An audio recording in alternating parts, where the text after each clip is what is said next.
Hi, Sunjay. So nice to meet you. Can you see and hear us? Yeah, very psychedelic background there. Hey, how are you? Thank you. Hey, Frank. Good to see you. Good to see you. So, actually, I'm really happy to do this call. You know, Sanjay and I, we go back some time. Being in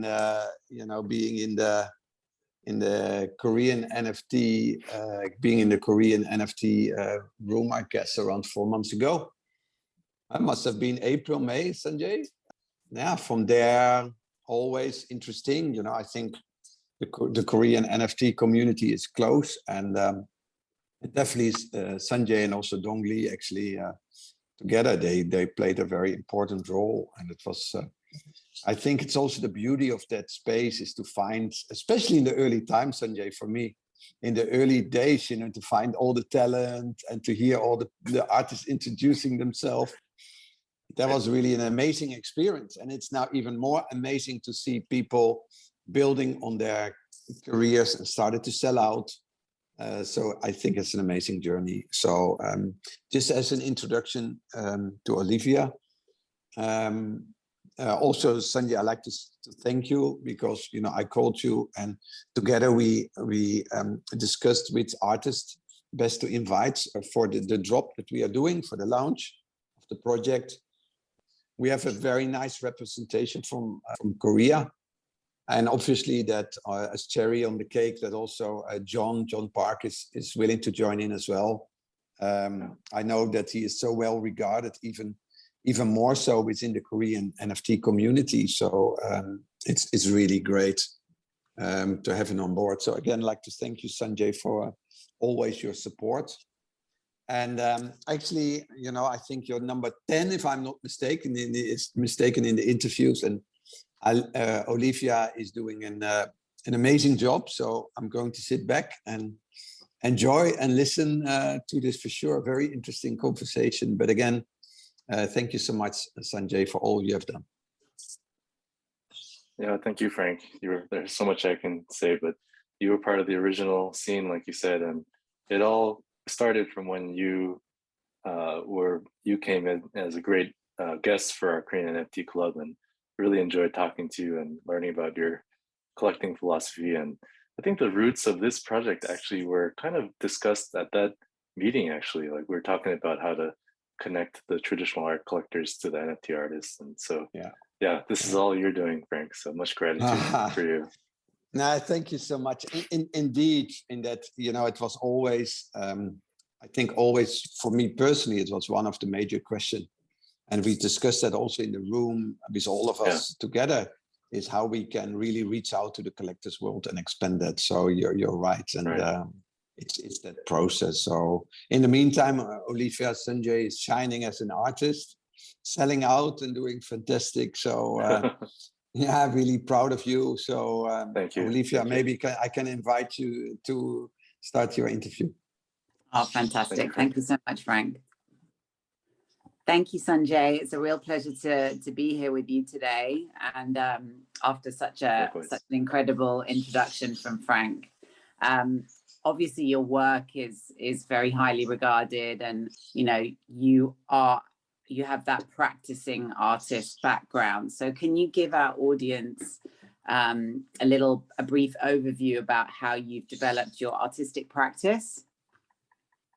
Sure. Well, I wear many different hats, and I should first say that my full-time job is not an artist. I'm a naturopath acupuncturist, and I run a sports medicine clinic for expats here in Seoul, Korea. But I've been very active in the arts, mostly actually in music as a jazz musician for 30 years. But in the NFT space, I'm a visual artist, and I started my journey in painting and Asian calligraphy about 10 years ago. And this happened while I was studying natural medicine, Oriental medicine, back in Portland, Oregon. And there I learned calligraphy and then branched off into kind of the Asian brush painting aesthetic. So yeah, that's kind of how I got started. And what drew you to to Asian brush painting as a form of conveying landscape art? Yeah, well, the thing that really struck me when I first saw Asian brush painting was that it's especially the traditional stuff, it was quite a bit different than any other art that I had seen, in that sometimes the focus of the painting would be empty space, or there would be very much this kind of minimalism and nature oriented, and very kind of sparse use of colors. So it's very it's totally in contrast to any other art that we see these days. It can be very stark. Sometimes it's just simply black and white. So I really love that kind of that meditative aspect and the minimalist, and something that just really makes you just think about something. Yeah, I mean, your work certainly conveys that meditative feeling, and it feels really calming to look at as part of the viewing experience. Can I ask you, Sunjae, first of all, how do you reconcile your different lives? Because you obviously you're one of these unique people who do have different lives that are, you're a musician, you're also a practitioner, and you're also an artist. So how do you make that all work, and how does it flow back into your art? Yeah, well, logistically speaking, it's quite a struggle. But that being said, I'm pretty good at multitasking, if I do say so myself. And yeah, but I've kind of made a certain workflow where that the stresses of my daily life and family life, which obviously is not all stressful, but I have to unwind with my art, whether that's the visual art or the music. And I find that it also alternates. Sometimes I really crave to play music, and obviously there's certain things that you can express through music that you cannot through visual art, and vice versa. So I just ended up making this workflow that, no matter, actually, the busier I get with my work, then that actually creates more motivation to do my art. So I get the question a lot. People always ask me, like, do you ever sleep, and how do you do so many things? And I think that's what it is. Like, I just built my stress relief into my artistic practice. Okay, that's really good to know. And stress relief being kind of getting into the flow states when you're creating your art, or playing music. Is that right? Well, I mean, if I build up enough stress from my daily my job, let's say, then I have to express it through one of the music or visual mediums. Right. Okay. So I want to ask you, Sunjae, when you're creating your artworks, are these from memory, in the way that the Chinese ink artists paint from memory? Yeah. I prefer to. I don't look at photographs or references when I paint directly. I prefer to internalize the kind of like the algorithmic forms that I see in nature, and I spend a lot of time like actually looking at the nature first, and then I internalize it, and then I just paint from just my imagination. So yeah, that's how I prefer to do it. And can you tell us a little bit more about how your journey into becoming, first of all, into being schooled as an ink artist? Because it's a very rigorous one. Yeah, well, so I started. So when I was studying acupuncture or oriental medicine in Portland, they had an elective, just Asian calligraphy. So I started with that, and that was my introduction to ever holding a brush. And it was really fascinating and enjoyable, and as you can guess, quite different than Asian brush painting, in that it's an entirely separate practice. We were learning just the basic brush strokes, and obviously a lot of the etymology and the culture behind that. And I fell in love with that, just the tactile aspect, and again the stark, minimalist black and white, and then the whole thing about how there's a sort of idealized form of a character that you have to capture, but then obviously it just looks like crap when you first do it, and then you iterate and iterate, and you just keep throwing yourself against this idealized form until it slowly gets perfected, and after 1,000 times it starts to almost look like that one that you want. So this process of seeking perfection endlessly was really fascinating to me. So I studied with an actual calligraphy master in Korea when I came back for like a vacation, and he had me, just like in the old kung fu movies, like he had me just write this one, literally just a horizontal brushstroke for about 6 weeks. And in Wow. that brushstroke, there was like, it was not just going like that. You had to like hold it in a certain angle, and each part of the stroke had a different nuance. And I couldn't do it, after 6 weeks every day. And I just couldn't replicate what he was showing me, although I tried. And so at the end of that 6 weeks, I realized like, okay, if I were to pursue calligraphy, then it's just like a lifetime thing. Like I can't multitask and do this and that, and then calligraphy on the side. So at the time, I had already kind of dabbled in the more illustrative works like painting trees and bamboo. So I decided, okay, I'll just put the calligraphy aside because that I don't want to be like a fake calligrapher. But at least with the drawing stuff, I can use a little bit more leeway and make my own rules and come up with my own practice. And so that's when I kind of transitioned into brush painting. And then with brush painting, there's kind of more or less like a school. It's called the Four Gentlemen, and it's a plum blossom, bamboo, chrysanthemum, and orchid. And these four basic plant forms, they have kind of like the four, in a sense, like archetypal brush strokes that you learn. So I started with those, and there's obviously a lot of resources in terms of books and YouTube. And then from there, I just kind of like branched off and started, just experimenting and making my own things. That's incredible. And Sunjae, after working with that master, your Kill Bill moments. sorry to Americanize it. No, that's perfect. Did you look at the Chinese brush painting school, and then is there like a Korean adaptation of that? And it's because contemporary ink works are really interesting, and there's a whole movement separate from NFTs, but I'm working my way there. So, did you look at some of those artists? Are some of them based in Korea? And did you kind of look at that, or were you looking at the traditional school of the ink painters and then kind of basing your art journey on that at the beginning? Yeah, I was actually not looking at any contemporary artists at all, even though there's definitely a wealth of them. But I wanted to look at the really historical documents that showed just the bare minimum of like of just bamboo. And I just started with the bamboo artists of China, Korea, and Japan. And just I think I really wanted to look at the simplest version of these set of rules so that I could kind of really fully understand them. And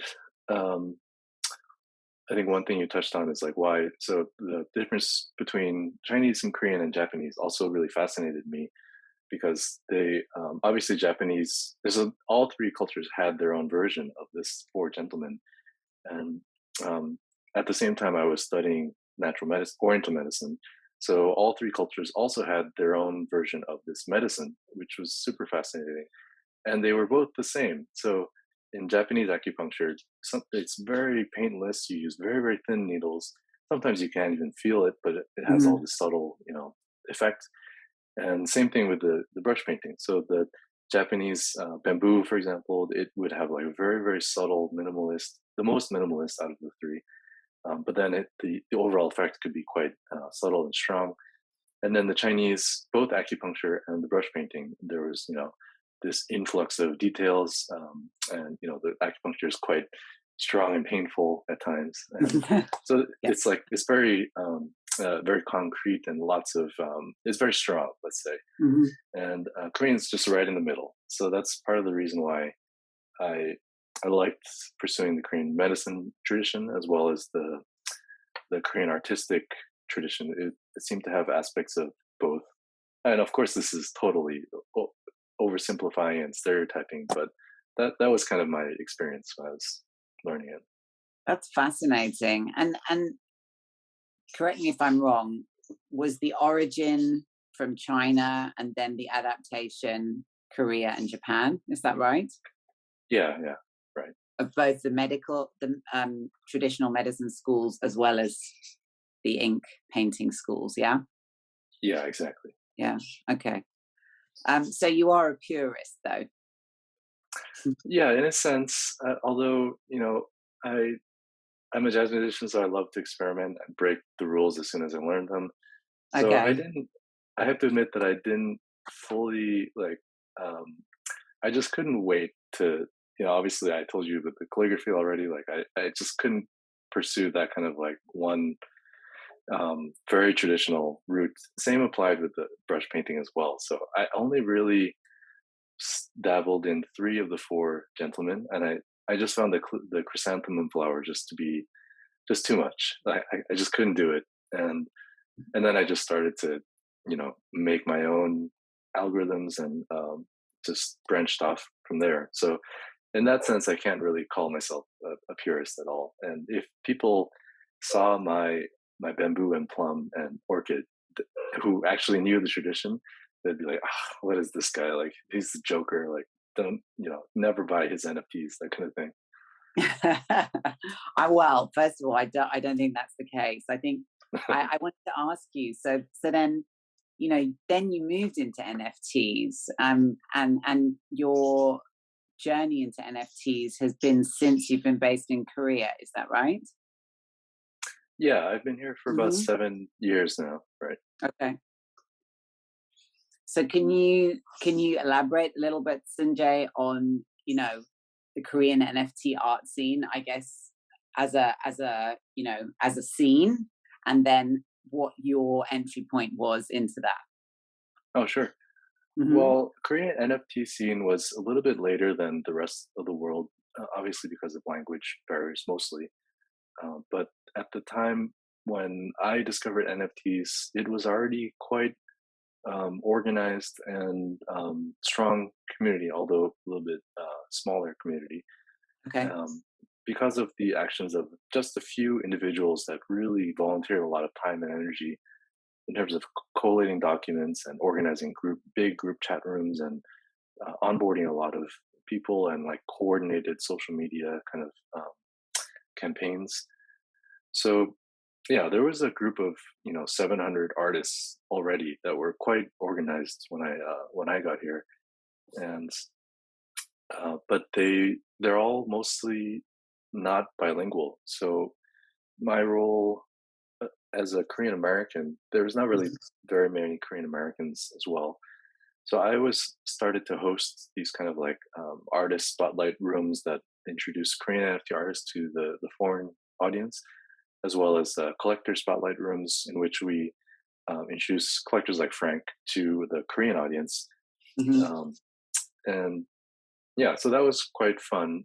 And as Frank alluded to, it was a bit of a different time. We had a lot of those rooms and we were introducing a lot of people, and now everybody's kind of busy with their own projects, and like Dongli has her own collectible series, and so everybody's just doing quite a bit of different things. The infrastructure is still there within the community, so everybody's quite active, but it's we don't quite have the same events as we did before, let's say. Okay. And I think it's helpful for our audience, perhaps if you could touch on this a little bit.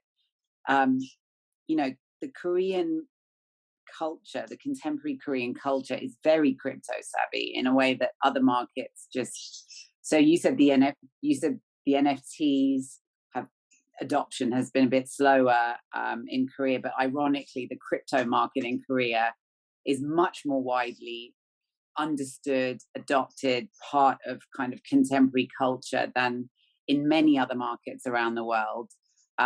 Most, in fact, and you've got the kimchi premium as one example of how there's a kind of understanding now from the West, I guess, of how important Korea is and the role that it's played in the rise of crypto. So I'm interested to understand, with that group of artists on the Korean NFT scene, are they all crypto natives, or are they artists transitioning into the digital space?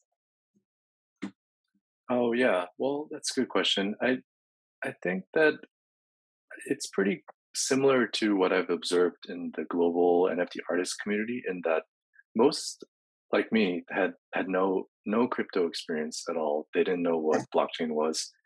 Um, I mean, yeah, and they're just traditional artists, sometimes not even digital artists.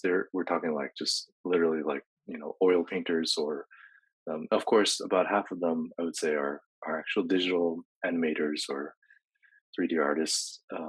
But yeah, I would say there's not really any any majority of kind of like crypto savvy NFT artists, and I would say that applies to not only Korea but the rest of the world. It would be quite uncommon, um, and Korea, like you said, it's kind of like a unique place. I mean, we have so many crypto native people here, but the NFT trend came a little bit later. But Hmm. it is coming online now, and there's some native platforms that, like there's one called Clips Drops, where they actually onboarded some NFT artists that were not doing particularly well in the global scene. They were doing moderately okay, um, but for example, like if they did through the Korean platform, then they immediately sell out of, I don't know, like 5 Ethereum worth of paintings, whereas before they might have trouble selling just like 1.1 Ethereum. So um, there's a lot of new money that's being poured into the NFT marketing and marketplaces here in Korea, Hmm. and people are noticing definitely.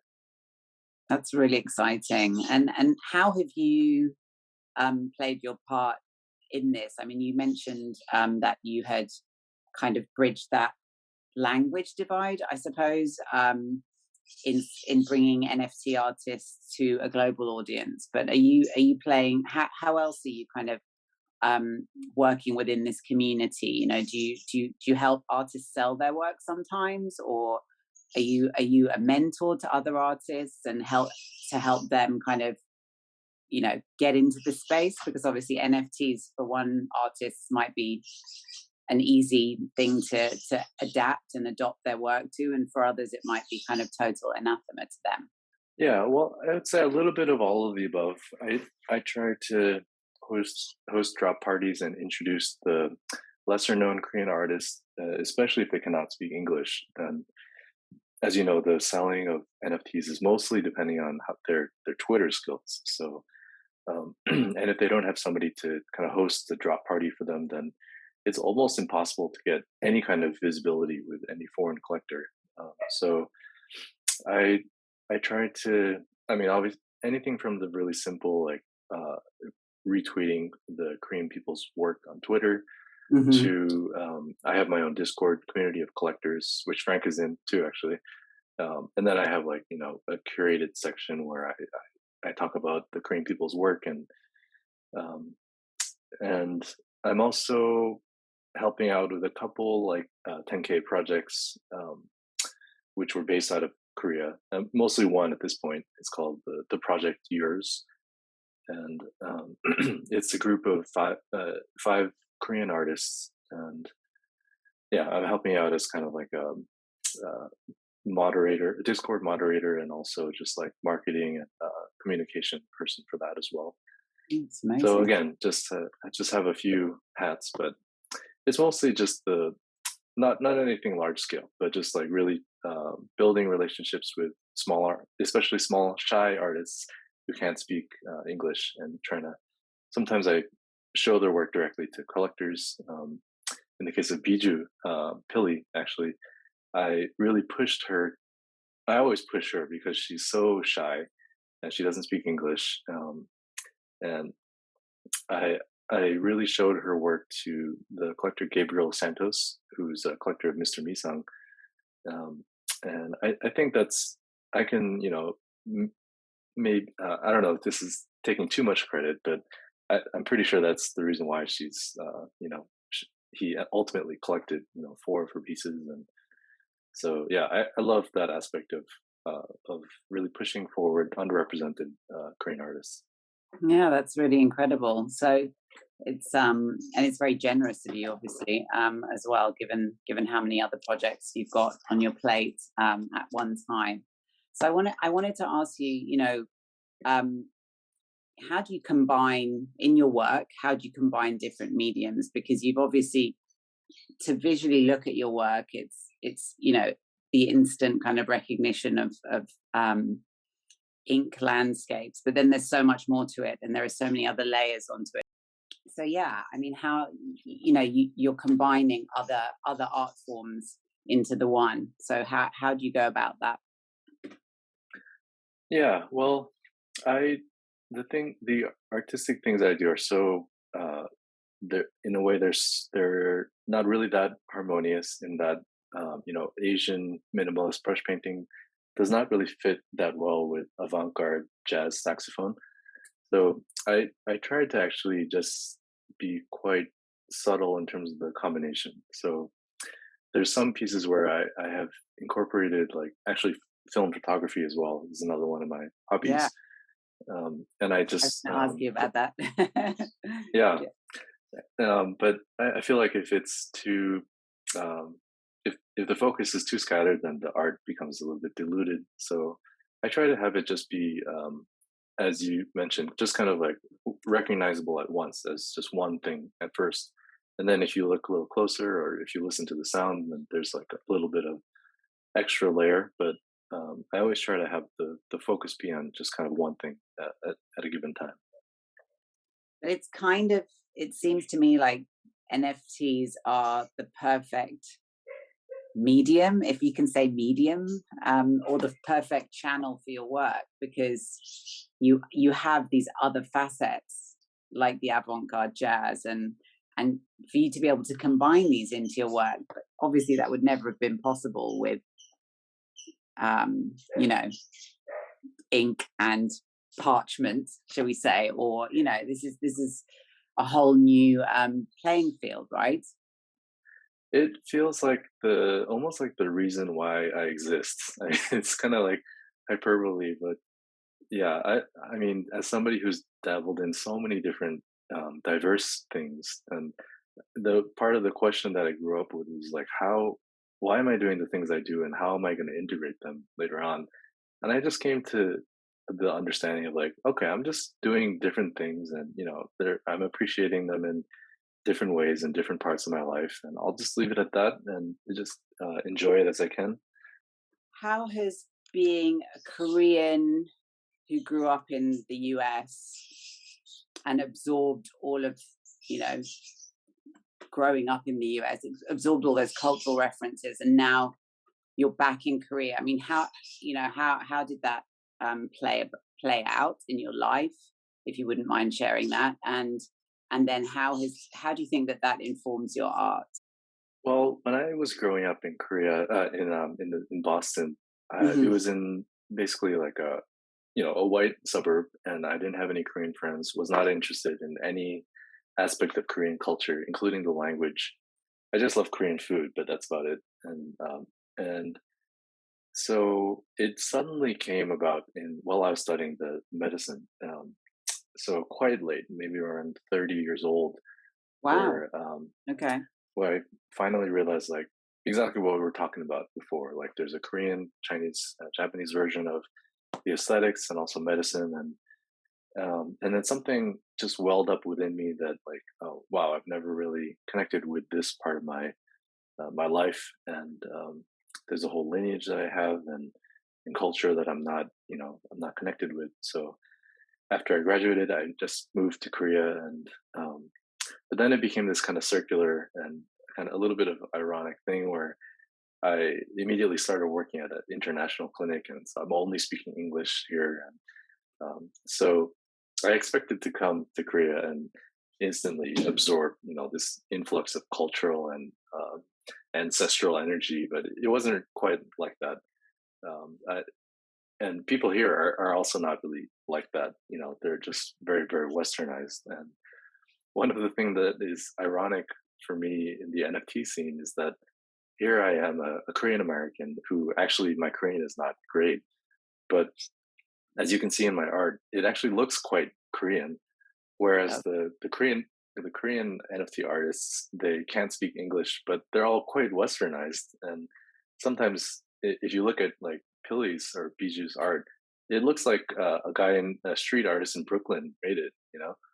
So a lot of the Korean NFT artists are actually going for the opposite of what I'm going for. They're going for very westernized, not very traditional approach, and I'm doing the opposite. Like I'm coming from the Western and trying to kind of almost like reclaim my roots and going for this very Asian aesthetic.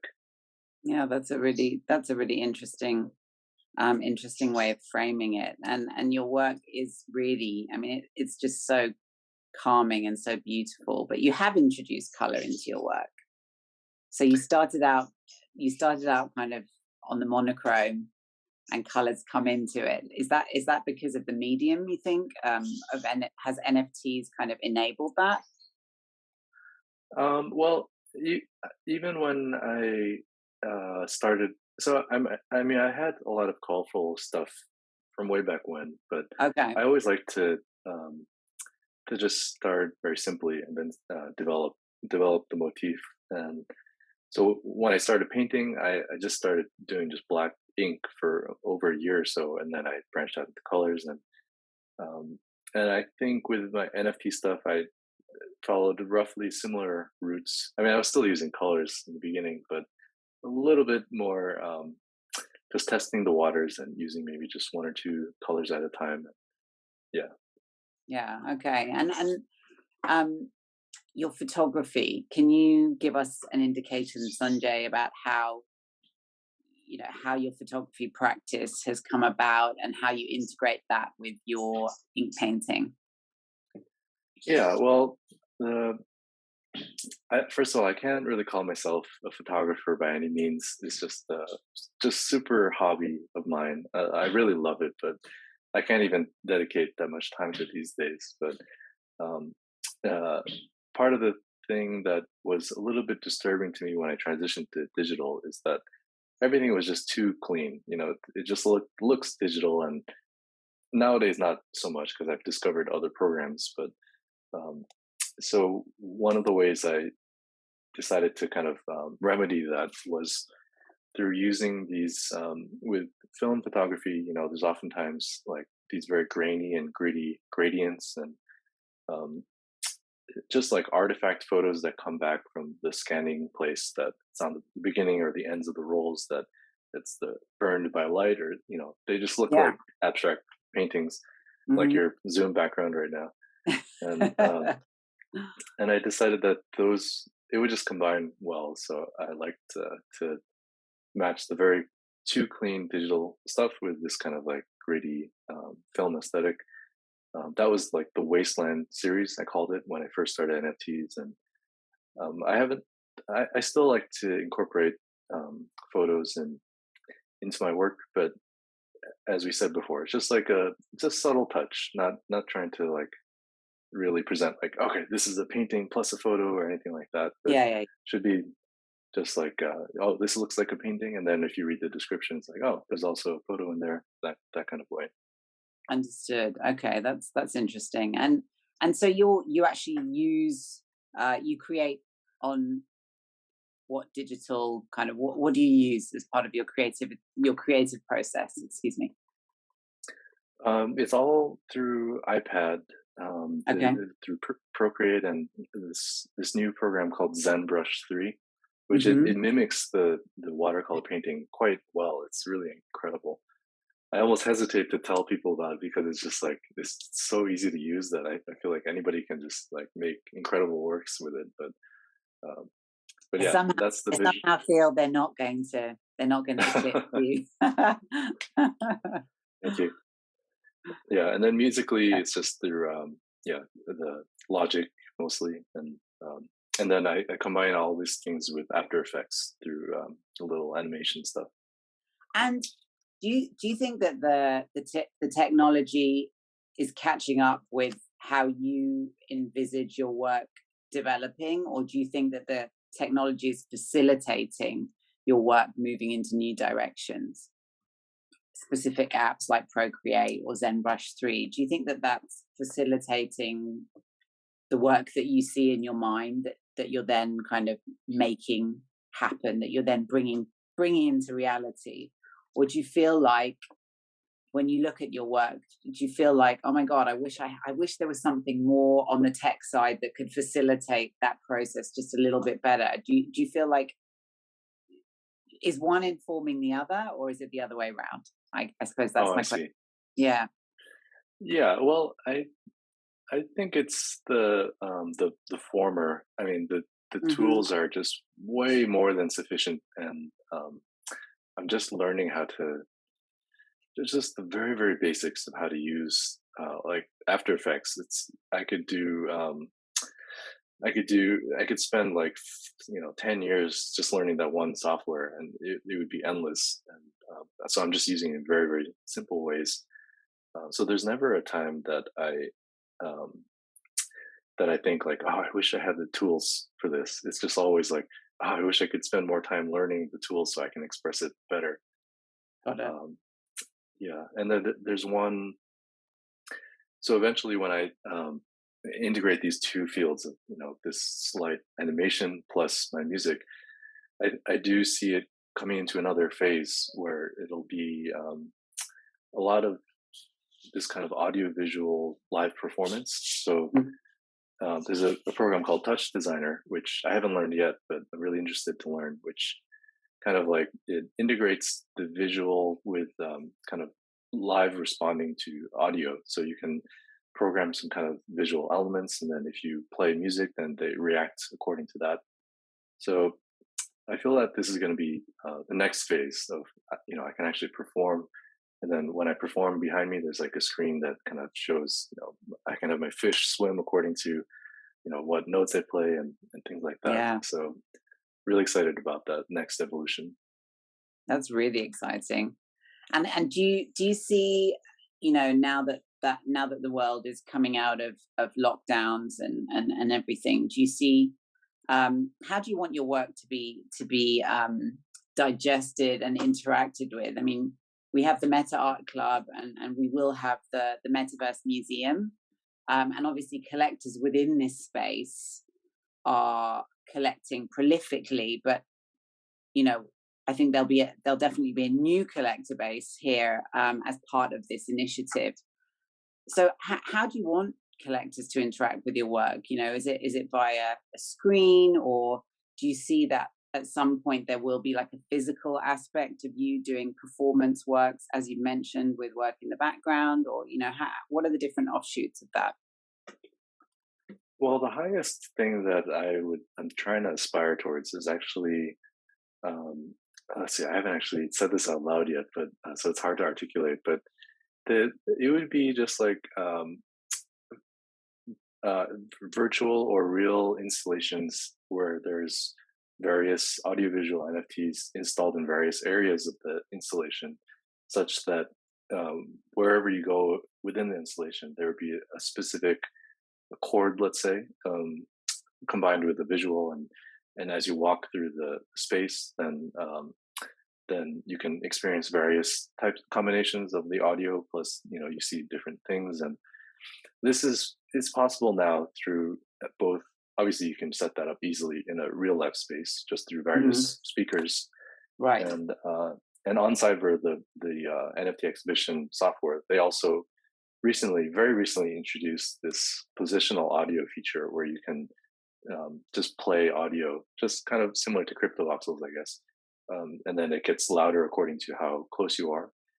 So that's definitely one of my medium-term dreams, is to have this kind of like virtual exhibition space from OnCyber that's corresponding with a real exhibition space that you could set up anywhere in the world. Like we could set up in Hong Kong, Korea, and then we have the same setup of like, okay, the C chord is going to be over in this room, the G is over here, and then people can walk through both the virtual exhibition and the real one.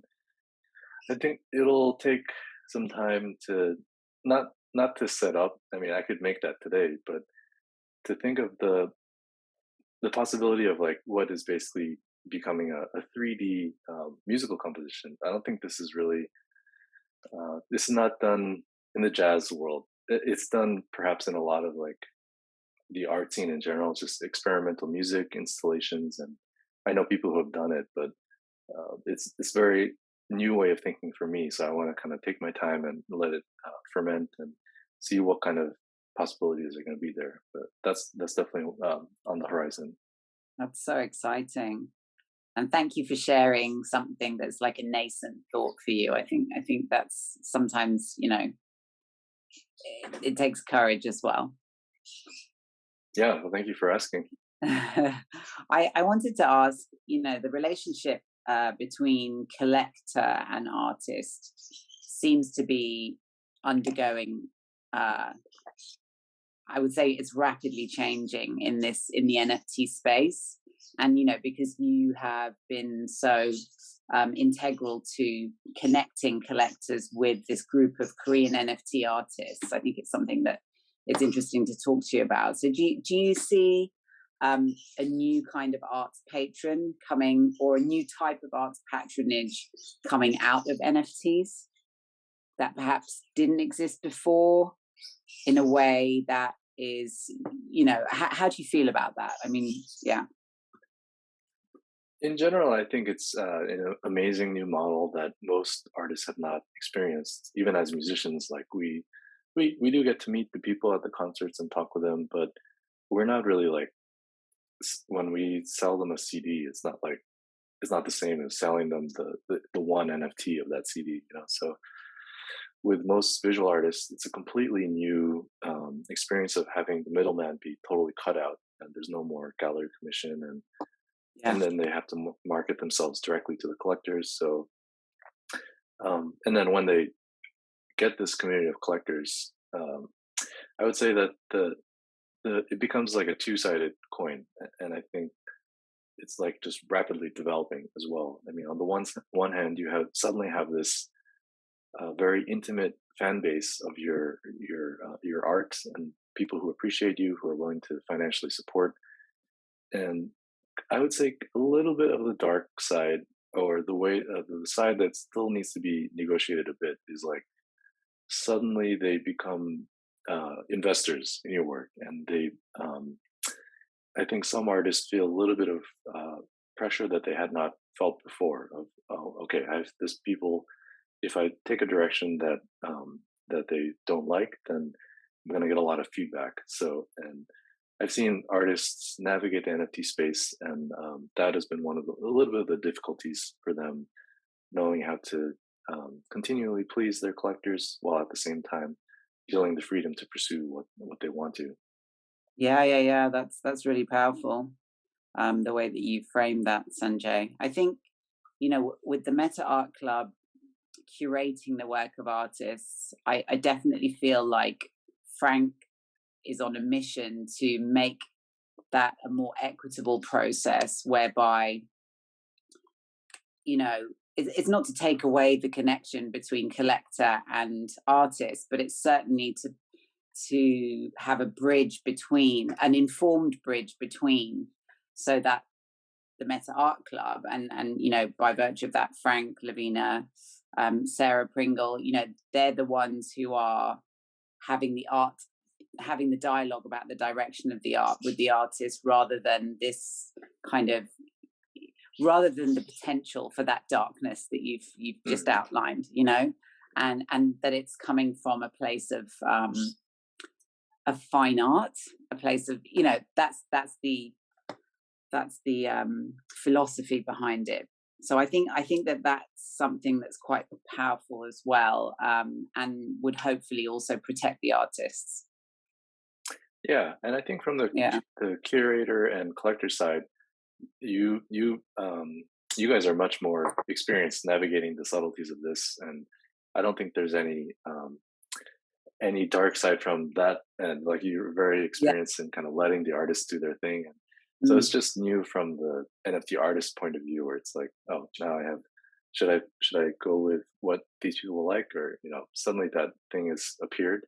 But I think it's not really that big of an issue at this point, especially with groups like, you know, the MetaArt Club, where Frank just told us, you know, make something based on this 3 words, didn't give any other guidelines. So that right there shows us that, you know, it's really just just wanting the artist to do whatever they want, essentially. So yeah. And how did the theme A New Beginning, how has that manifested itself in the 3 works that you created? yeah, at first, to be honest, I was a little bit worried because it is, just to be totally frank, and Yeah. it's a little bit cliche, because that theme is around us all the time. It's a new world, a new, post-corona kind of thing, and so I was like, okay, this is a very common theme. How can I deal with this? But then as I meditated on it and I let it kind of come see what kind of expression came out, I realized that it really does apply well to my style in general. So yeah, I'm just using kind of similar themes, but in terms of like, one of the things I paint a lot is like this root structure that is oftentimes larger than the tree itself. So that is, I had a few themes already that were essentially very congruous with New Beginnings. So yeah, it was in the end is quite natural, and yeah, very happy with it. That was a natural evolution for you. Yeah. Yeah. Okay. Cool. And do you collaborate with other artists in any of your work, Sunjae, or artists or kind of digital fabricators, for want of a better word? Yeah, I've done a lot of collaborations, maybe like 6 or 7 so far. Most notable probably is with the great artist Ali Sabet. He's quite big in the NFT space. We did a collaboration on Known Origin a few months ago. But yeah, I love doing collaborations with various people. I did one recently with a Chinese digital artist. Before that, it was like with a Korean 3D artist and with Ali Sabet and some musicians. So yeah, just I really love collaborating with people, and I've tried to find a good balance between collaborating and then also pursuing my own work. But yeah, so far it's been really fun. Does a collaboration in the NFT space have different facets to one, say, in the physical world? And what I mean by that is, if you're working with another artist, it's not just about their creative practice or the aesthetic of their work. It's also about how they show up around the NFT process. Because that's what I'm getting from other artists when I speak to them, that it's, it's not just about brilliance or what the work looks like. It's also about, how do you actually manifest the NFTs? There's a process to it. They have to be quite rigorous. They have to be rigorous. They have to know what they're doing. That's what I'm trying to say, right? Oh, I see. Yeah. Yeah. And in general, I would only collaborate with people who are, they're familiar with the process of making NFTs. And also in particular, they, the temptation of a new artist in the NFT space is that they just try to sell their work without building any kind of community. So I try to only collaborate with people who understand the value of making good connections, and who are able to market themselves and who don't think that it's NFTs is just a money grab. So, but in terms of I do think it's actually quite easy in terms of the actual collaboration mechanism, because because sometimes it just takes like a few hours. Sabet and I just sent him my Procreate file, and then he just literally just drew on that file, which looked like it took around an hour probably, and then we had an NFT. So and then I could just mint it in a few minutes. So that kind of collaboration, I think, it is unprecedented. I mean, we couldn't do that in the physical world within a few hours. So yeah, that part has been really incredible. Yeah, that is incredible. And what about the altruistic nature of NFTs? Because that seems like it's another really powerful aspect of this new art movement, that it's not just about, and I'm not belittling it, it's not just about for the benefit of the artist and for the benefit of the collector, but the artist can decide to benefit a community, for example, or, you know, I mean, it's really limitless in terms of kind of the charitable benefits. Is that something that you're seeing in the Korean NFT community? I'm not seeing it too much in the Korean NFT community yet, but I think, as I said, the biggest temptation as a new NFT artist is, you know, you see Mr. Misang, who makes who sells his paintings for $500,000 each, and then you say like, okay, wow, I can do the same thing. So and the same thing happened with me. I saw a foundation platform, and I was like, my paintings are way better than these, and I can be rich in like a couple weeks. And so we all come into this space kind of money minded, and then we realize like, okay, people aren't buying the paintings because they can just tell that, you know, well, first of all, you have no network, and so it doesn't work out with those motives, and then you're forced to kind of confront your own artistic motivations, and so I think the Korean NFT community is still a bit young in that sense. There's a lot of, you know, newly onboarded artists that are still a little bit swayed by the prospect of being able to make money. I haven't seen that many donations and organizations yet, but I do think the potential is there. Personally speaking, my very first NFT that was sold, I donated 100% to the Asian Advancement, or it's AAAJ. I don't remember the acronym, but it's against anti-Asian hate. Okay. So, at the time, there was a lot of violence in Atlanta, and so yeah, I think especially as more charitable donation organizations, they'll come on board with the Ethereum addresses and everything, then you can automatically have donations done. Then I think that'll be it's just going to be more and more woven into the fabric of NFTs.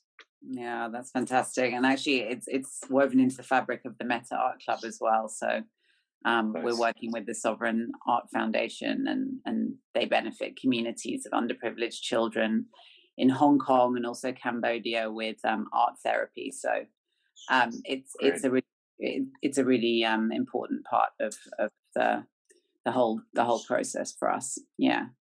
I wanted to ask you, Sunjae, I won't take up too much more of your time, but I wanted to ask you, you know, how do you know when you've made it as an artist in this space? Do you feel like you're never going to get there because you're humble and I mean, how does that look for you?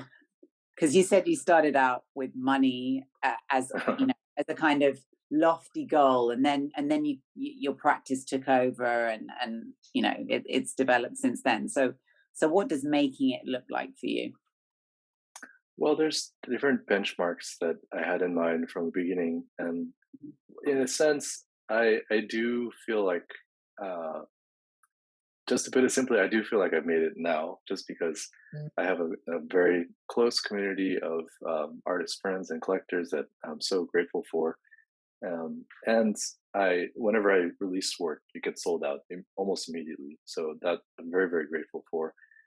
I'm sure that, I mean, and then further benchmarks would include, you know, getting on platforms like Super Rare and getting a little bit more international recognition, and obviously floor price.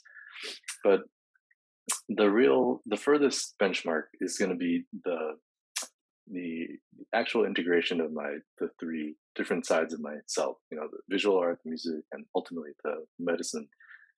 So if I can have, you know, those kind of installations that I mentioned to you before, and then if the NFTs themselves actually have like therapeutic effects on people later on, I'm talking like 20 years down the road, then that's like really making it for me.